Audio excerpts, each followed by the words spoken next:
Everyone, and welcome to this PAS webinar this evening. This is another instalment of the Sustainable Sheep Systems series, and tonight we're going to focus on forage crops. So tonight I'm joined by Kirsten Williams from SEC Consultant. She's a beef and sheep specialist consultant, and I've got Craig Bodwell on support who'll help you with any technical issues and take questions throughout the webinar. So tonight we are looking to run for around an hour. We're hoping to be finished within the hour. So we're going to have a presentation from Kirsten, and then we'll have a Q&A session at the end.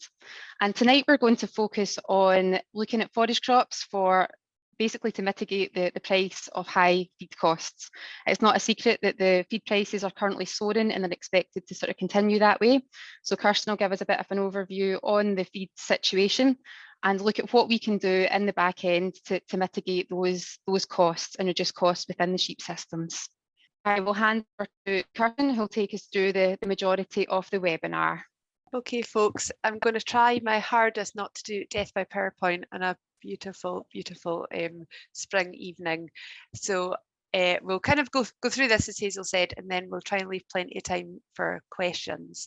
So Hazel had just said there that feed is obviously at an absolute premium just now, and this is just trying to show a bit of a snapshot of what exactly is happening at the current time. It is changing every day, sometimes numerous times within a day, and it's phenomenal when you see these prices. But when you think about sheep rations and think towards the winter, then we're looking for good quality, high energy ingredients. And a lot of these are that, especially at the top, your barley, wheat and your oats. And the level it's at, it's trying to look at alternatives and other ways that we can maybe still offer nutrition to them, but at a bit of a cheaper cost. So we're going to look mostly at forage crops tonight, and they are a fantastic way to actually fill up the forage gap. So you'll see here on our kind of graph over on the right hand side, this is a graph showing feed supply and demand for a farm. So every farm is going to be different. It's going to depend on your environment, your grass growth, your weather, your rainfall, your sunshine. Every year this will change for every farm. So here we've got in the green line is feed supply. So as always, we're rising up. It's low in the winter time, January, February, and it rises up in the spring and starts to duck down. And by the time we get throughout the winter, it starts to drop quite dramatically. In the red line, we've got feed demand. So again, yeah, as our grass growth is increasing, our yow's feed demand is increasing, but not at the same level. There's a big gap in here. And a really nice way to control that is to make silage or hay and then feed that out in the winter. Pretty much it's a forage budget. You see when you've got the most grass growth, you try and duck down and then use it when you've got less. But another really good way to do that is to take out a field. So when we're looking at March, April, May and this big gap, then there's a potential there to take a field out. So that might be to plough it, put in a brassica crop, and then of course that can be fed out in the winter time. So it is a really nice way to fill that forage gap. Your forage crops, there's numerous. We've got leafy ones, we've got root ones, there's various options, but they're generally high yielding and they are usually a good quality feed as well. They've got a good level of energy and a good level of protein as well. If you're housing, say you're mixed and you've got cattle as well, it can really reduce the pressure on housing and your bedding costs. And using the QMS enterprise costings for the 2021, I'm just looking here at an upland suckler herd, and the cost of bedding range between £47 and £73 a head. So it's a massive cost, and having them outside, obviously you don't have that bedding cost.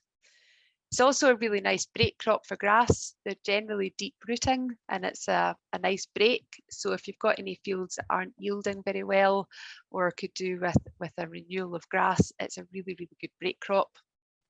Because you tend to graze them in situ, so you graze them with the animal on the park behind electric wire, all of everything that goes into the animal is coming out the animal. So they're effectively being like manure spreaders for you, rather than going in house and then doing the toilet on the straw and then spreading it as muck. they're spreading it for you. So they're increasing the organic matter of the land. So it benefits the land as well. And quite often on sheep farms especially, what you can carry through the winter dictates what your stocking density is in your farm, or how many sheep that you have got. So then having that ability that you could actually stock a lot more through the winter through using a root or a brassica or a leafy brassica crop, then that can help you boost your numbers as well. So there's loads and loads of good reasons why forage crops fit quite nicely into a system. And winter grazing of grass is another way, obviously, to work as well. So there is people who will do all grass wintering, so they'll rotationally graze grass through the winter. There is, with anything, you need to have a plan B, a contingency. Same with forage crops as well, in that if you have a really bad dose of weather, a big dump of snow or something, then you do have to have an alternative plan. But forage is definitely the cheapest nutrition that you can offer, be it if it's grass or if it's forage crops. And this here is actually it's showing research that's done in the 1970s and the effect that taking your sheep off in the winter time, what it has. So in the yellow, we've got winter grazing. So that is set stock cows grazing the field from January to March. And in the blue, you see that was the fields with no winter grazing. So when spring came, the ones that were grazed between January and March, there was far lower yield. And same with ones that were cut for silage. Again, it was far lower yield when the sheep were grazing that grass. There's been loads and loads of work. There's various papers on this. It's been proved many and many times. There's also, when a field has been grazed between October and December, the grass yield is down in April by 30%. If it's grazed between January and March, then the grass yield would be down 40% in April. So it really shows having that ability to give your grass a good break, ideally 100 days rest in the winter, pays dividends, as you can see in this graph here. So again, just really trying to show how a forage crop can help do this. So if you've got a forage crop, you can move the sheep off of the grazing, say for 2.5 months, then it's really going to help where you're at in the spring. I know we're in April just now, and I'm talking about what's happened, but it's just trying to get you to think about feed budgeting and planning for next year now. Other options here, so there's housing. Some people will shear when they house just to allow more animals into the shed. Housing it's absolutely got its place. It can be expensive because you've got a straw cost.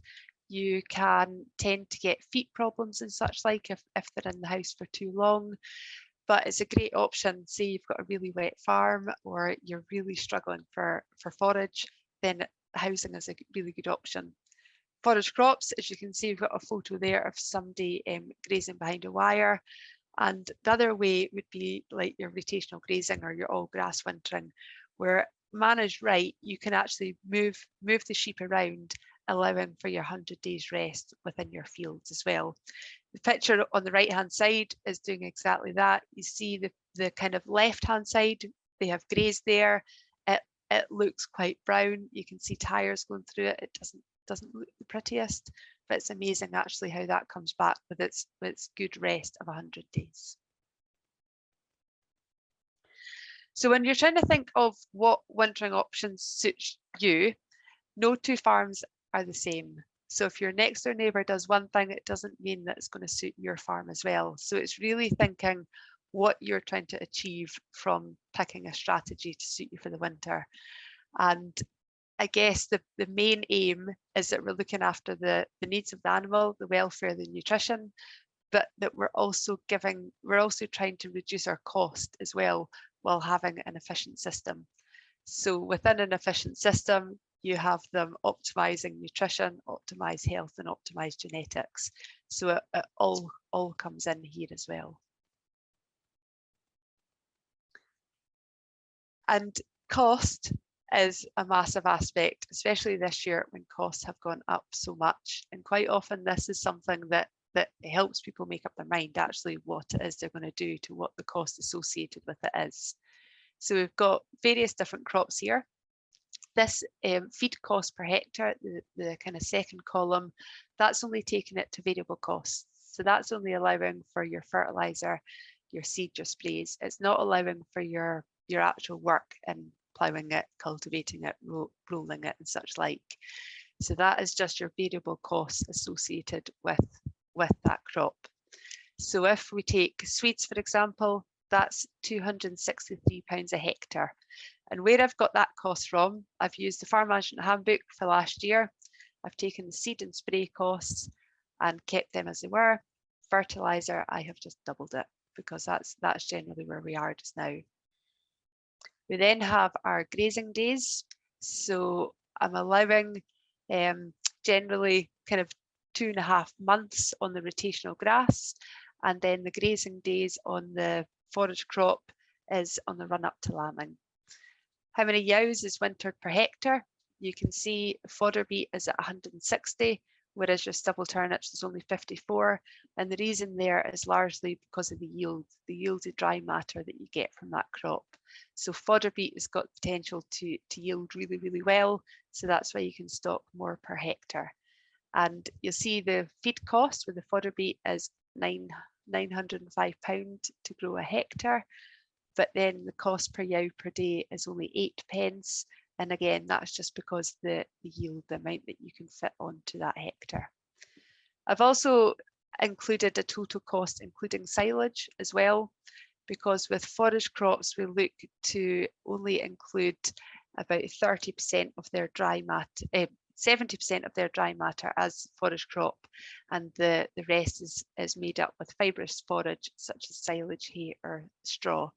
So I've allowed 4 pence per day as a silage cost there as well. So that column on the right hand side is showing you the total winter cost there. So some of them stand out cheaper than others. Again, I have used the figures from the Farm Management Handbook. Everybody's figures will be very different. And if you bought fertiliser early compared to if you bought fertiliser late will really determine how much your cost of production is. But hopefully that gives you a good screenshot of where we're at. So that's just the variable costs. If we look at the additional costs as well, so say I've used contracting costs here. So I've used for ploughing, for power harrowing, for rolling, for fertiliser spreading and for spraying. And the number in the brackets is showing what that additional cost is. So it does make it increase a fair bit, and that obviously follows through all the way through the graph. So in the brackets is the ones that have got the contracting costs in there. Again, everybody's contractors charge different, or if you've got your own machinery, how you value that level. So this is a guide and not this is the cost. So it's used as a guide. Again, you can see hybrid brassicas there at £436 a hectare compared to your, say we take fodder beet again because it's the most expensive one. It's just showing your hybrid is leaf, so it's a bulky crop that grows very quickly. Your fodder beet is a crop that grows slower. Because it grows slower, you've got a really big root there and a lot more yield. So as you follow through to how many sheep that can graze and the cost, there's really not a lot of difference of cost per head there. And this is just taking the figure down a little further, in that I've just picked fodder beet given that it was the most expensive one. So I've taken the full cost, so the variable cost plus the establishment cost of £1,075 per hectare. Your energy, so what I've got there is 13 megajoules of metabolized energy per kilo of dry matter. And the dry matter there would be 17 tonnes of dry matter per hectare. So I've pretty much taken the cost, I've divided it by the kilos of dry matter to get the cost per kilo of dry matter, and then I've divided that by the total energy. So that comes out at only half a penny per megajoule of energy, which for a massive establishment cost, actually for what you get for your bang for your buck, it's really, really good value for money. If I take a sheep cake, a concentrate, I have done this on a dry matter basis. So I've taken it as £344 a tonne, given that your dry matter of your sheep concentrates 87%.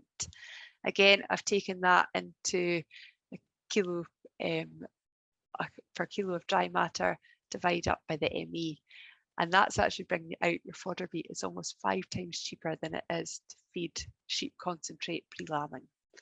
So it seems like a massive saving. The things you do need to think about though, because fodder beet is a long growing crop, you have to shut off a field for a whole year pretty much by the time it grows and that you graze it. So can you afford to have that field out? Is your sheep concentrate actually convenience that's worth paying the money for? It's really worth kind of trying to weigh it up, but it's just trying to put it into some figures to why forage crops actually can fit really quite nicely into a system and cheapen where you are. And that 1,075 establishment cost is taken in for the additional fertiliser cost just now as well.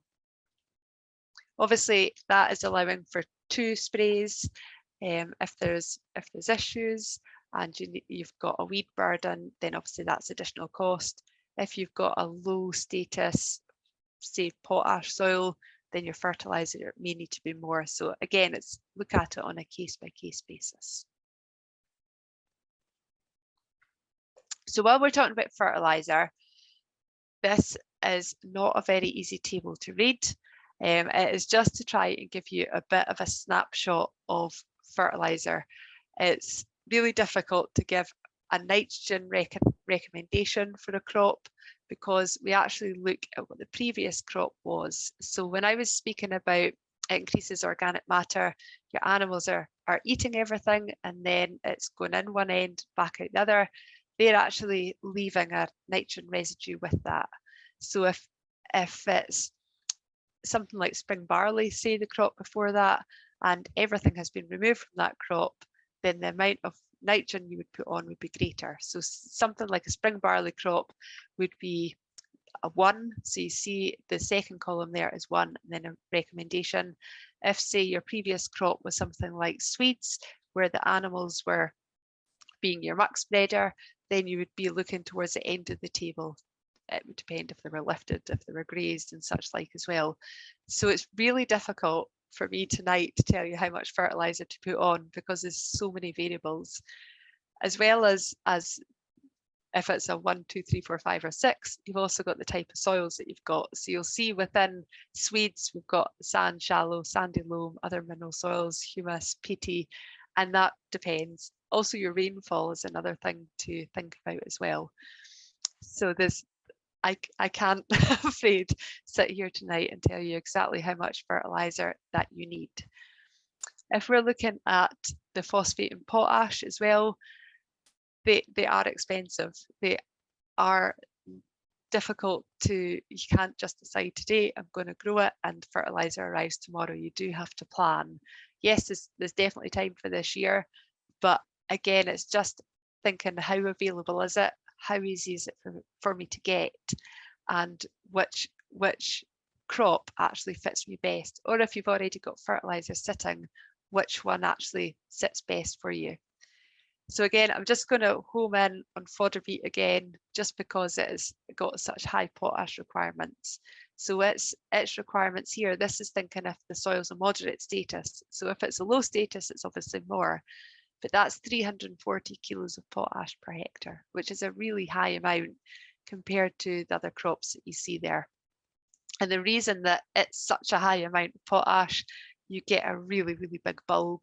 And for that bulb to grow, for it to be big, for it to give you the level of dry matter that it can, then you have to feed it. And if you do cut back on your fertilisers, then you actually get a knockback in the yield. If you knock back in your agronomy, again, you'll get a knockback in your yield as well. So this table has been taken actually from a technical note that we've got, and it is on Forage Crops. It looks at the fertiliser requirements, and it would be well worth having a look at that technical note if you're looking at this. You've got some that have got really low requirements as well, like Swedes and turnips, really don't have that high of a requirement for phosphate and potash. Making them then, that's a bit of a cheaper crop to grow. It doesn't have the yield of, say, the fodder beet, but again, if you look after it, you can actually get a really good yield there as well. It's got hybrids. So what the hybrid is it's a hybrid brassica. So it's usually a mix between rape and kale. And quite often people can sow them actually after harvest or after taking a cut of silage. So they're a nice, easy crop to grow, and they're generally used as a catch crop because they're really nice and quick growing as well. So I think where I'm trying to go here is that fertilizer is really expensive this year, but it's actually, if you're going to invest in a crop, and if you're going to spend the money on seed, if you're going to spend the money on contracting, it seems really silly to actually cut back on the fertilizer when you can, if you invest in the crop. And if we think back to that kind of comparison with sheep concentrate, when it's worth 5 times less, it really is actually worth investing in that crop and looking after that crop so it can yield you its maximum potential. And one of our soil scientists actually did up this table that I've stolen for the night, and this is actually looking at cereal crops, and this is what happens in yield if you reduce your nitrogen. So this would be looking at winter cereals at 200 kilos a hectare of nitrogen and spring cereals at 130 kilos of nitrogen per hectare. And if you reduced it by, say, 20 kilos of nitrogen per hectare, it shows your yield penalty in your winter cereal as 0.1, or of your spring cereal 0.15. And if you remember the first table I showed at the value of barley at the moment, it is really, again, it's really worth protecting and looking after and having the full marketable amount there. So it's every time you cut back fertilizer, you're cutting down your yield potential as well. So it's something to think about there. So here's some different forage crops.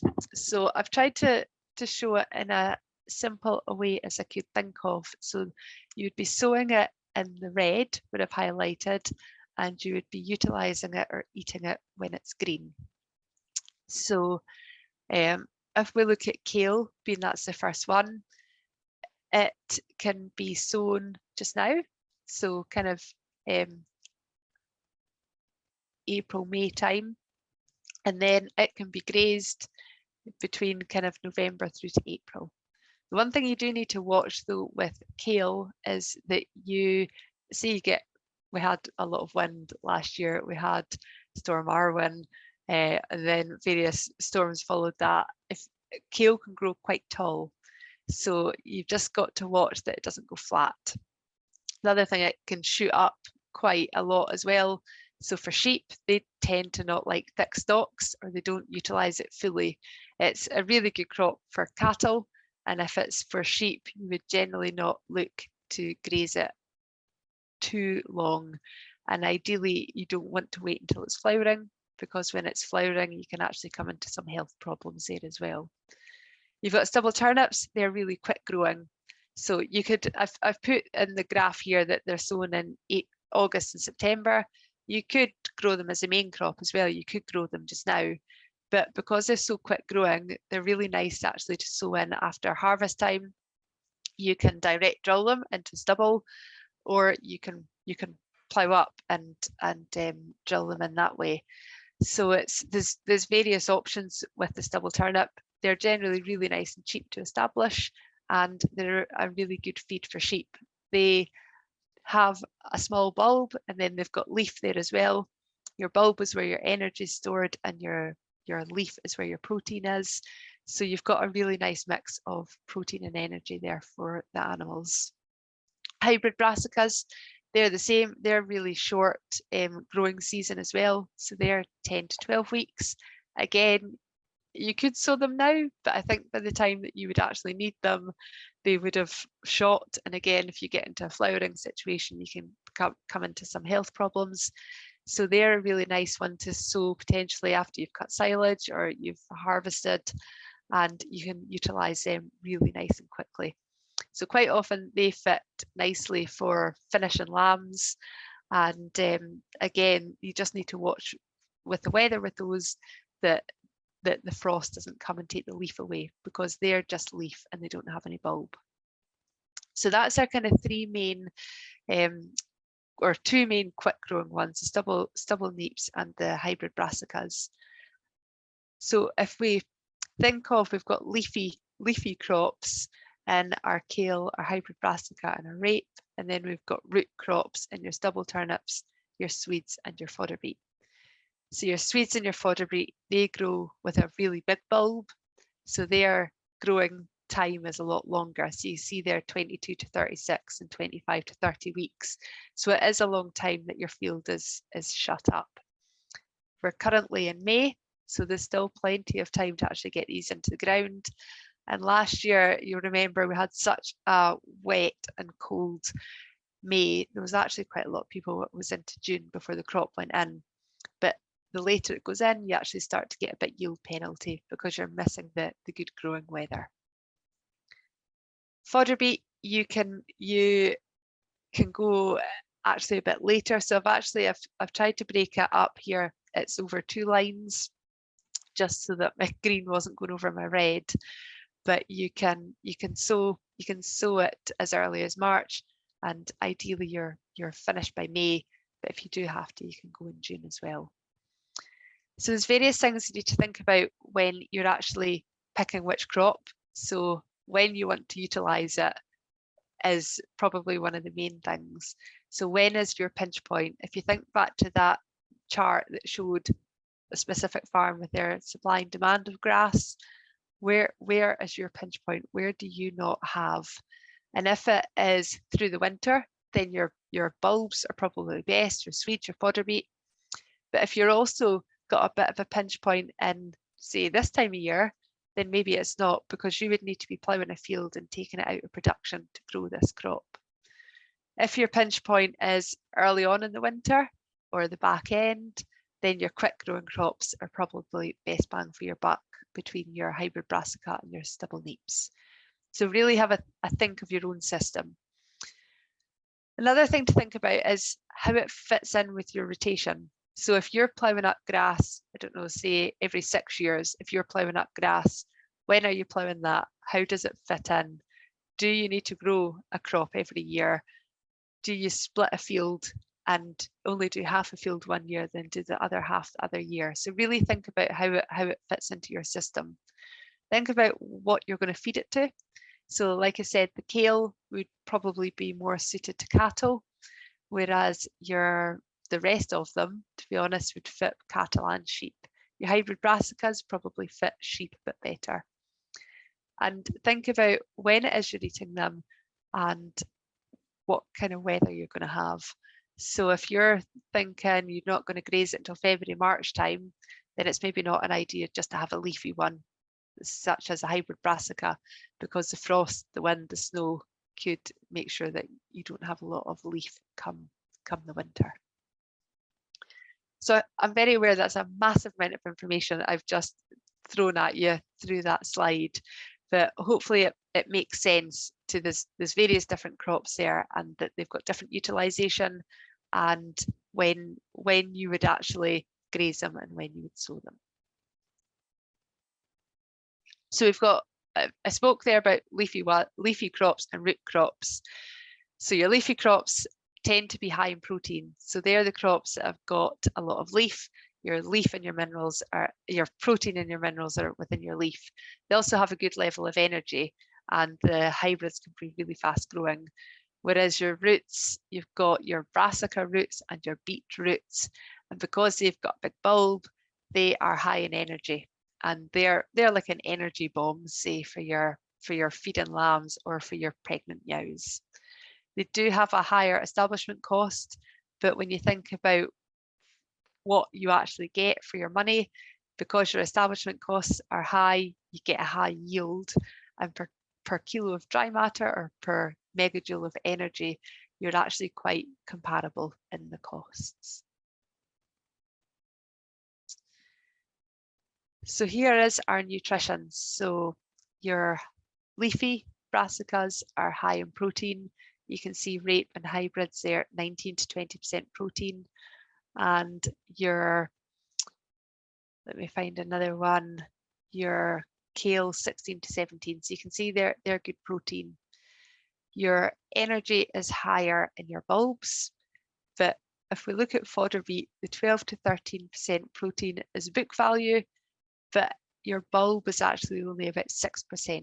So as the winter progresses, if you're feeding it pre-lambing in February, as winter progresses, you will have lost a large proportion of your leaf and the level of protein will be far lower. So it's just, take these with caution. You can see the fresh yield as well. So you've got some that yield really well and some that don't yield as well. But remember, for those that don't yield as well, you don't have the same establishment cost.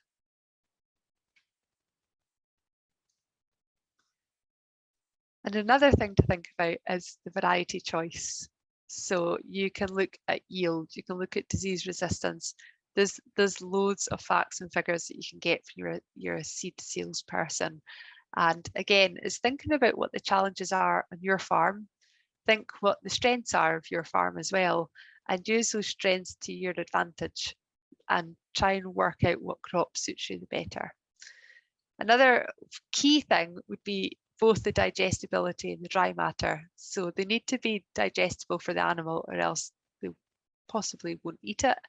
And if the dry matter is too high, then they might not be able to eat it. So picture there is fodder beet. You get various colours, you get orange bulbs, you get red bulbs, and you get white bulbs. The orange bulbs stick further out of the ground. It's actually a bad photo, this, because they're generally a bigger variety. And here it's actually a smaller one, but they sit further out the ground and are lower dry matter. So they're softer, they've got more water in them, and the animal can eat them a bit easier. So sheep with their teeth going into it, it's a bit easier to eat. Whereas the white bulbs, they sit further into the ground. About 80% of that bulb is in the ground. So it makes it quite difficult for the sheep to actually manage to eat those fully. So they'll kind of cone them out and they can only eat down to their eyes. So once the eyes reach the soil, they won't try and dig in any deeper. They're quite hard as well. So it's thinking about the dry matter so that they're soft enough for the animal to eat. And of course, then you've got a higher intake. And again, we're thinking about the welfare, we're thinking of the nutrition and everything else combined into there. Disease resistance is a really good one to look at as well. You want to give it minimal inputs. So something that's really good at fighting disease is always useful. And looking at the winter hardiness, it might actually let you think that planting a mix makes it more winter hardy. So you might say plant something like rape with a stubble neep in it as well, and then one can shelter out the other one if frost or snow come along. So there's a lot to think about with your variety choice. A lot of the main seed companies have really good guides, and they show a lot of this information, to be honest, within their guides, and their reps are super helpful as well, and talking you through what fits your farm the best. And you've got your site choice as well. So once you've decided what you're going to grow, you've decided what variety you're going to grow, it's then thinking about what field to put it in. So think about the field history. Is it a field that actually hasn't been yielding and could really do with a reseed? Is it that it's been an arable crop and it could do with breaking up the ground a bit? Also think that you're going to have sheep or cattle grazing it as well. So you want to have something that's not too steep. You don't want to have in the winter, you don't want to have, say there's a high rainfall, water pouring down or extra muddy. So try and think about actually the slope of the field to try and prevent erosion, and make sure that there's no water courses, or if the water courses are there, that they're fenced off and protected. You want soil that's free draining, that if it is wet, that the water can get out, that's not too heavy. Some of these root crops, if it's a heavy soil, they're really going to struggle to grow in bulk. And the seeds are really quite small and supple, and for them to emerge, you want it to be a lovely, fine, firm seedbed for them and not a heavy soil. Thinking of weather as well, you don't want it, if we get a really wet spell and say the soil caps, you don't want it to be able to dry out. Again, you want that seed to be able to come through. Another thing is when you're picking your field history is to make sure it's not been a brassica for the last 4 years, and that's just to prevent clubroot. Your beet crops, so your fodder beet, they don't get clubroot, but your brassica crops do, and that's where you get your stubbly roots. And then once they grow stubbly, they can't venture and they can't get to the nutrients and they can't get to the water, so they don't grow as well. And also think about how you're going to shelter your stock, how the stock are going to get water, and that you're not impacting the environment at all with them getting their water. And as well as looking after fertiliser wise, it's the whole agronomy of the crop. So if you're investing in turning the soil over, you're investing in the machinery, the seed, the fertiliser, think about getting it to yield as well as possibly from your management. So soil testing, do soil tests and act on it. So if it's low in pH, then you can apply some lime. Lime doesn't work just overnight, so it's really difficult now to say you've got time, go and do a soil test and work it in and give it time, because lime does take time to work. But I would really still encourage that you do that step, because if your field's been in grass for as many years, there's every chance that it is actually low in lime. With the crops that are late sown or sown after silage, a really important thing for those is that you're capturing the moisture. So if it's a really dry summer after harvest and there's no rain, it's really difficult for that little seed to germinate. So the point there of consider direct drilling to preserve moisture at sowing is really thinking about making sure you've got that moisture contact for your seed to germinate. Make sure your soil temperature is warm. I think after the recent weather we've had, the soil will be well above 5 degrees, where you see the speed that grass is growing at, then I think there's not a problem just now with soil temperature. And think about your agronomy in the way that your herbicides and your insecticides. So there's some crops that if the weeds come away at it and the little seed is trying to come through, it can actually bury it out. And it's really worth, if you've got time, to do a steel seed bed where you work the soil, you let anything germinate that's going to germinate, any of the weeds germinate, and then you can go on with your pre-emergence herbicide. Some actually choose to put a bit of Roundup into that pre-emergence herbicide as well, and that just kills off any weeds that would come up that could potentially devastate the crop. Pests are becoming more and more of an issue, especially with Swedes, to be honest. Flea beetle have been absolute devils the last couple of years, where there's various insecticides on the market, but they don't actually have a long kind of duration. So you'd be looking to spray to kill the flea beetle off, and then only a matter of potentially 5 or 6 days later, they could potentially come back and you might have to spray them again. So that is a cost, but if you don't do it, they can just completely and utterly take out a crop. So it's really worth keeping an eye on flea beetles, diamondback moth or another one, slugs. They're the 3 kind of real ones to watch out for. And as well as our fertiliser, we've got some elements to think about as well, and mainly in sulphur and boron. So some people are actually reducing their cost of fertiliser by not buying boronated fertiliser. So the boron element isn't in the fertiliser they're buying, and they're choosing to spray it on instead and finding that cheaper. So again, it depends on availability. It depends who is local to you, what kit you have, but that's a way to maybe make it a bit cheaper but still get the boron. So boron is essential. Without it, you can end up having a Swede that's just got a big brown bit in the middle. It's just a dead bit that can actually rot out the rest of the neep, so it causes quite a lot of waste. And this is my final slide. So just thinking, yeah, fertiliser costs are really high. I think it's everybody's first thought is just cut back on the fertiliser.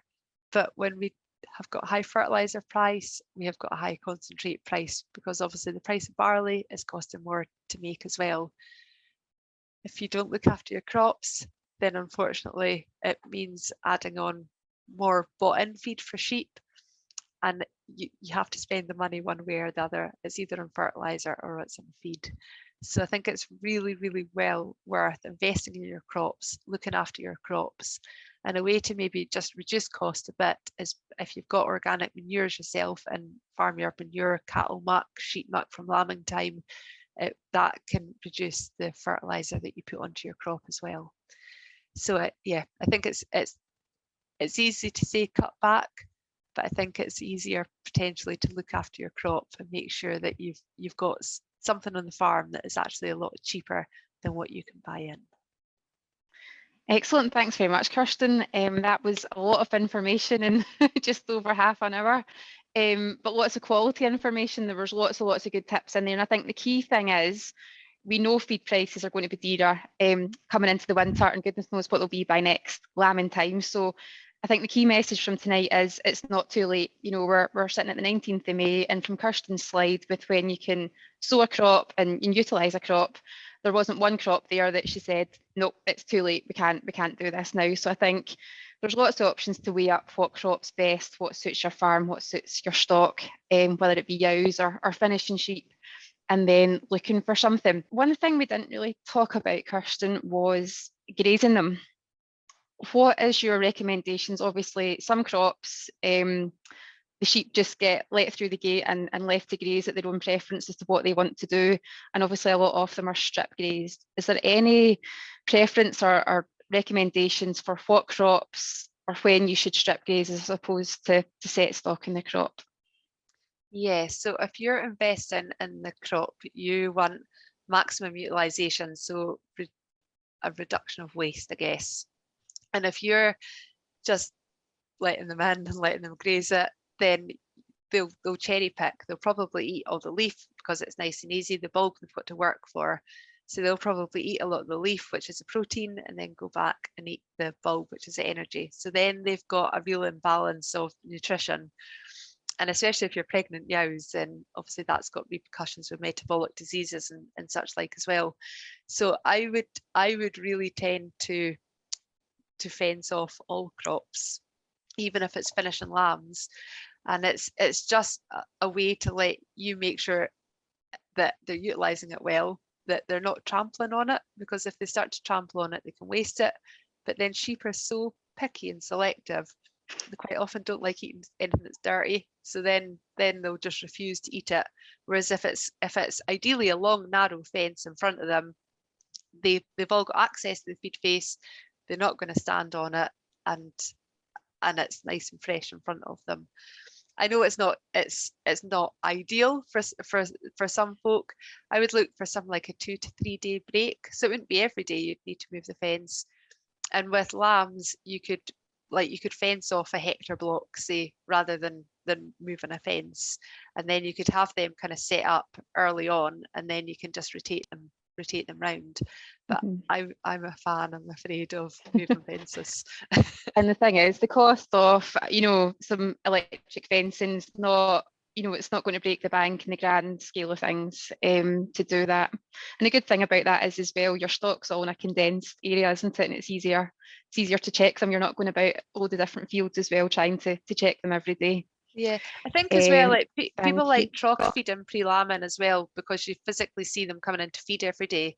So if you're moving the fence quite frequently, you see who's hanging back and who might be showing signs of something early as well. So it works twofold, I guess. Yeah. Perfect, thank you. And we've got a question in terms of a plan B.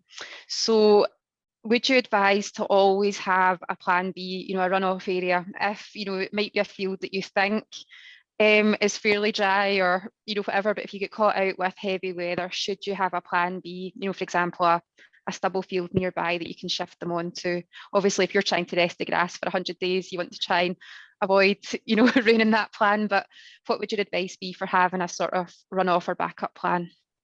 Yeah, definitely. And it's actually really nice.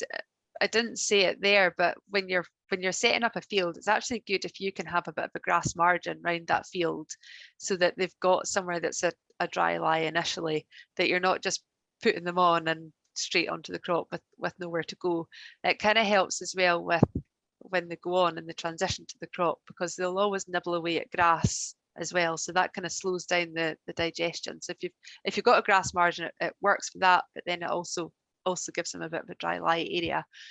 There is numerous times where you just get so wet, and especially where you are, Hazel, down in the west, you just get so wet and you have to take them off. There's no other way about it. Yeah. Or that your electric fence ends up that it's under snow and it's not working, you can't move it, they can't get to which often to happens to you up there, Kirsten. Exactly. So yeah, it's really good to have a plan B, and that might be housing them, it might be putting them onto a park. It's hopefully not for a long period of time, it's just until that weather situation sorts itself out. Other things people do, and say wet, is roll out some straw bales just to give them somewhere to lie if it's starting to become a problem on their feet and stuff going into the crop and traveling in the same areas. Then obviously getting them off would be best. If there was some sort of sacrifice park or somewhere that had a hard standing to be able to feed them forage would be ideal. But yeah, having a plan B or contingency is a really good idea. I think as farmers, we all need that, don't we? Nothing ever goes to plan for the most. Now, I think he did answer this question after it came through. So this is going back to, choosing what crops to sow for different weather conditions, etc. So assuming the leaf on the Swedes isn't important for the protein supply, is the leaf likely to survive a frosty winter? Yeah, so it depends on the crop, and some are more winter hardy than others. So your good old neep, it's generally quite winter hardy, but when it's up and growing in, say, September, October time, it looks like it's lovely and green and there's a nice bit of leaf there, but as the winter goes, it will die away and you'll end up with a bit of a thick stalk with just wee leaves off it. If it's something like hybrids or rape or something, then their leaf can die away a lot quicker.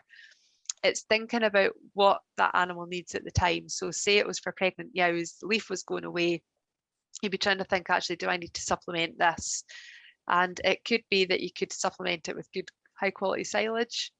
30% of the diet is forage anyway, so you could get the additional protein into them that way.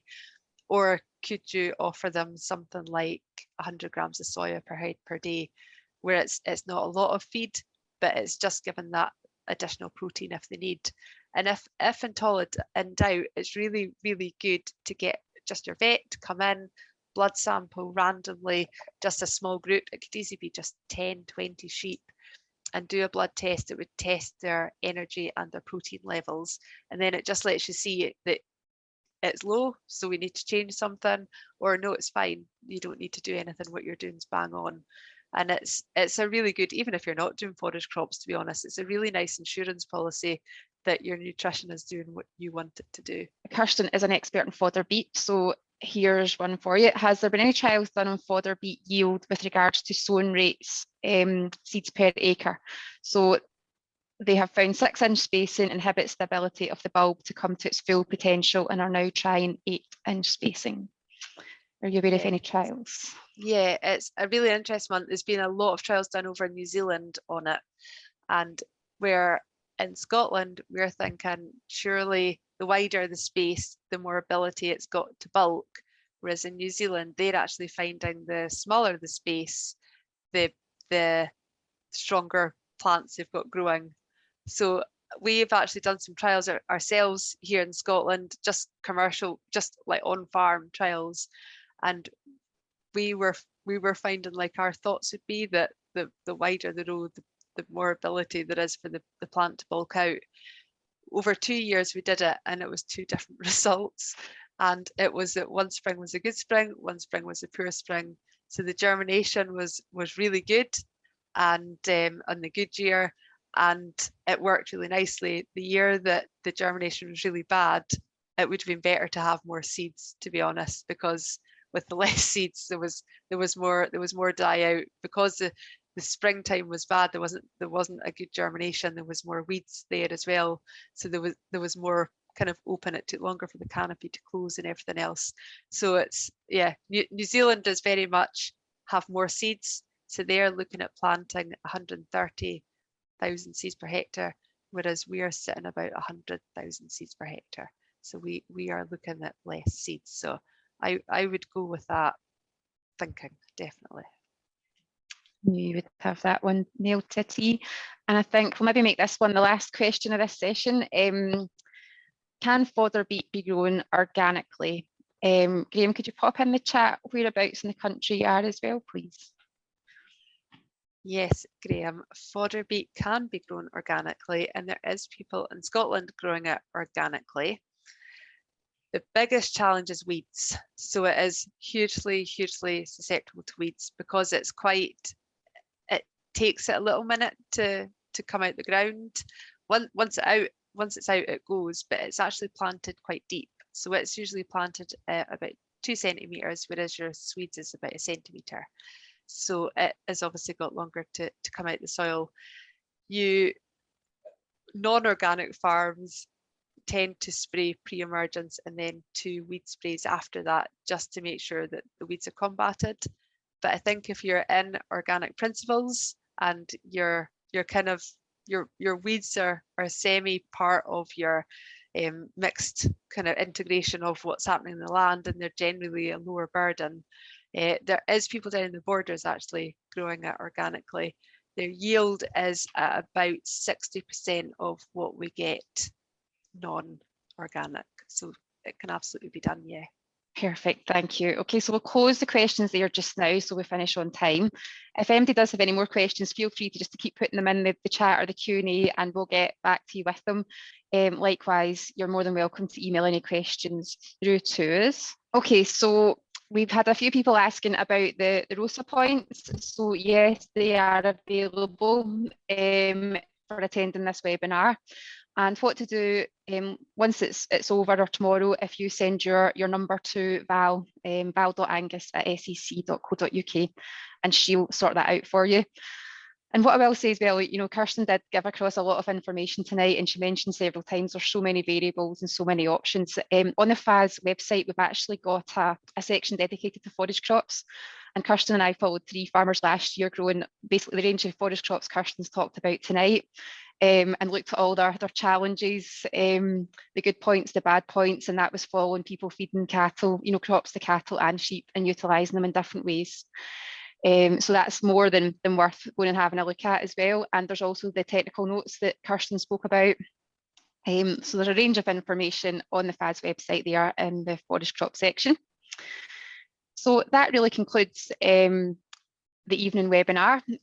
What will happen, most of you that have been on these webinars before will be well known to this, but we always send out a feedback form after the webinar. I'd be very grateful if you could fill that in for us. It helps us see if our delivery is what you were expecting or what you're looking for. And everybody that completes that will be entered into a prize draw to win a voucher from Damn Delicious or Battlefield Bakery. So I'd really appreciate if you could fill that in for us. And next webinar, so this year we're going to focus on a grazing series. So the next webinar will be next Thursday night at 7:30, and it will be Daniel Stout and Poppy Frater.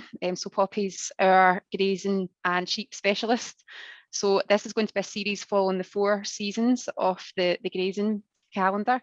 So they're going to start next week with the principles for productive flocks, which will talk about setting up rotational grazing and how best to utilise grass.